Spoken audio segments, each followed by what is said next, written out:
Your own understanding, truth under Babylon's empiricism. What up? I'm going to explain to you, everyone, where your system of life comes from. What your parents and their parents and their parents, what ancestry has fallen for, what they have assimilated to. I'm going to explain to you where it comes from.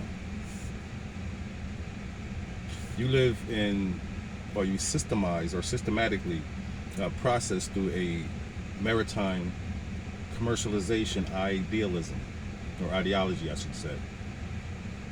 This is how you perpetuate and propagate your existence, as per your handlers. This is where it comes from. Old world. When you have kingdoms, when you have a population of subjects, you need to keep control over your subjects. You need to have some sort of, structure, geographical outline, maintaining control of your people.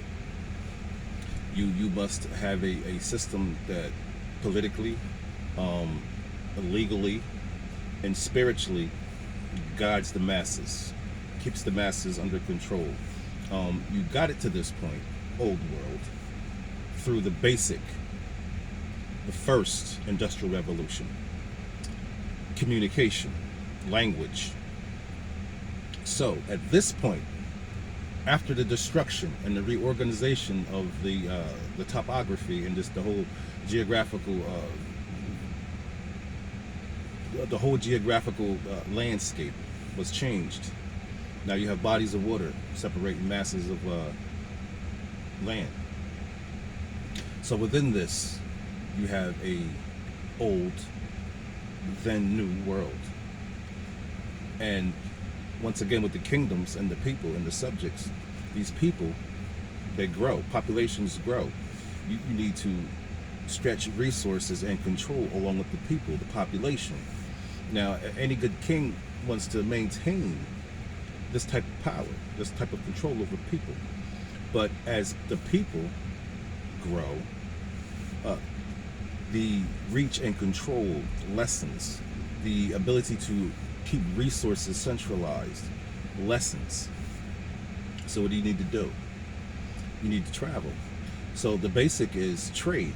The basic is exploration. So you're going up and downstream, to up and down and across rivers to different areas. And then now, kingdoms, empires, they must maintain, they must fortify their resources and just their entire control. So they must cross larger bodies of water, seas or oceans. And with this process, you have the idea of obviously fortifying your culture, your existence, your ideology, and also gaining new influence, getting new information, getting new resources, new treasures, new opportunities, new slaves, new colonization opportunities. Just all these things become apparent. And so you build grand ships and you take populations of people across these oceans and seas. And you begin to network. You begin a brand new industrial revolution.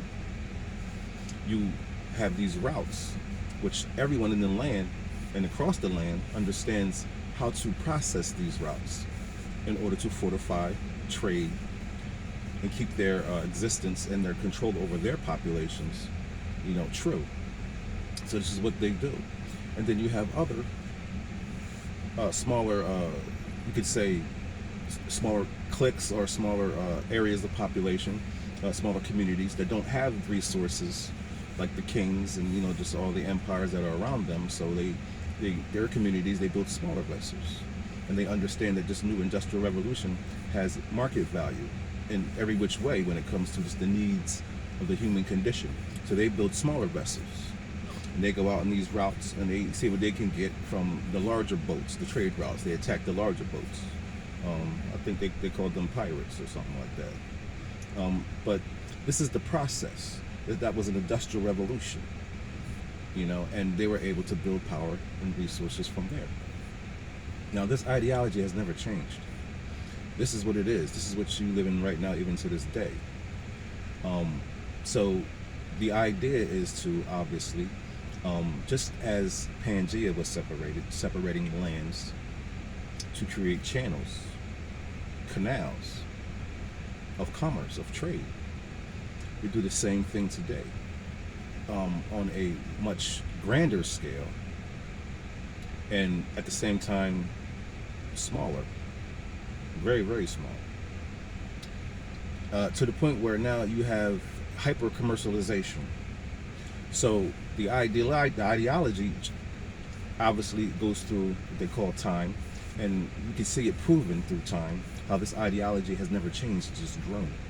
So you think of the old West with the trains going from town to town, taking goods and trade down to different places and networking, where they can keeping the population supplied and alive. Then you get the cowboys coming along. They want some of that. It's, you call them horseback pirates if you want. But the ideology is still there. You see the process formulating, and then you get to what they call modern time, and you have the process being micro-processed, meaning the grand scale of commerce, the grand scale of taking product or resources or populations from one place to another across waters. You get into the micro level, you have one vessel, one captain, one product or products, dredging out the channels, traversing the channels of commerce. These are not highways and roads and streets and things like that. Through the lies of language, they were able to speak these lies to you to get you to assimilate. When actually these are rivers and canals and channels of maritime trade and commerce. That's it, nothing else. And you've been given captainship through the state, through your license, to pilot the vessels, of their control, of their making. They produce these vessels, they produce these canals and rivers and channels of trade, and they give you captainship to pilot your vessel. And you think that you're actually using these streets and roads for your own private personal use. You are not. You are on borrowed time and on borrowed space. You're occupied by the establishment, which is your occupation, or whatever it is that occupies you in order to forge your way through the badness to get to your resource, which gives you the ability to feed and clothe and just live your so-called life. And that's what you are doing. So in that whole process there, they're giving you captainship. You're a captain piloting your vessel through these trade routes. Now you take from your port of residence to your port of occupation. Every captain has a manifest ledger about the things that he's carrying with him. You have your birth certificate and your social security, and you move on to your port of occupation where you clock in and you produce for the state. And that's what you've been doing for over 100 years. That's what we've been doing. The same thing over and over, the same robotic process, because you would need robots in order to create in order for these feats of the agenda to be complete. A regular human being cannot travel 50, 60, 70, 80, 100 miles in any reasonable amount of time when it comes to hyper-commercialization. You have to turn that person, that captain, into a robot. So you build a robot and convince him that he's not. Gets to assimilate through the system and basically continue your ideology and thinking it's actually his way of life or a way of life. And in doing this, in this participation, this mass participation, we have actually created our digital prison. And that was the idea since the inception of the telephone line, sending your voice over an electrical wire, creating an electromagnetic field around neighborhoods throughout generations, just bathing you in, electromagnetic energy. And then, the whole process of the timeline from then until now, up until you have your cell phones and other technologies, other communication technologies. I mentioned before, communication is the key. You reverse engineer it, you'll definitely get to the idea, the meat and potatoes of it all, this whole dreadful meal that they're feeding us. So that is where you are right now. Hyper commercialization. They no longer need your captainship. Your license and certifications is no longer necessary. Automation is the key. Complete autonomy is the agenda, and you are in the way of that. They're not going to have you on the road piloting your little vessels, with doing your little human things that humans do, causing traffic, road rage, carjackings, and all these different things that happen because humans are humans inside robots and machines that they don't understand the lifestyle that they live. They just move along with it. And this is the process of turning adults into, reducing their aptitude down to the level of adolescence, really. And so they can just go for anything, including a systematic slow death. And that's what we are basically on now. So they don't need our captainship anymore. Soon we will be designated to your area of residence as per the state. Through your social credit, your real ID, and whatever stipulations they put on you personally, you will be designated to your zone. Obviously, if you're allowed to command a ride through the application or device that they give you, the ride will show up. Obviously, no driver. You can customize your ride. You can have a virtual interactive human experience with a hologram, making you feel a little better about being networked around through a system of frequencies and energy. And what that does is totally gets rid of basic masculinity within the human condition and further perverts our perceptions. And this is something that needs to be stopped before it starts. It's far past where we could have maybe negotiated a way out of this inevitable prison. But at this point, it's really going to take a collective effort of communication, information, and blatant honesty. These people are not playing.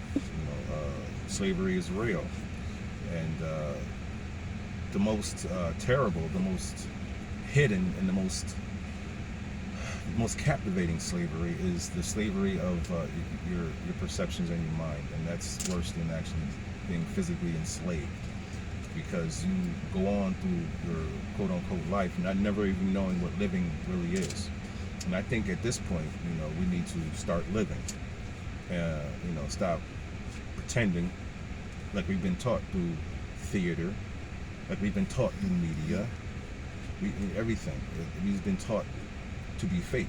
I mean, we are all characters within this grand scheme of the theater, but the theater is being ran by, just insane individuals who just want to keep control over humanity. And if you want to stop it, all you have to do is stop it. And it sounds simple and drastic at the same damn time, because it is. But then at least if you stop participating, if we stop simultaneously, just stop participating, then you at least see the true face of the beast.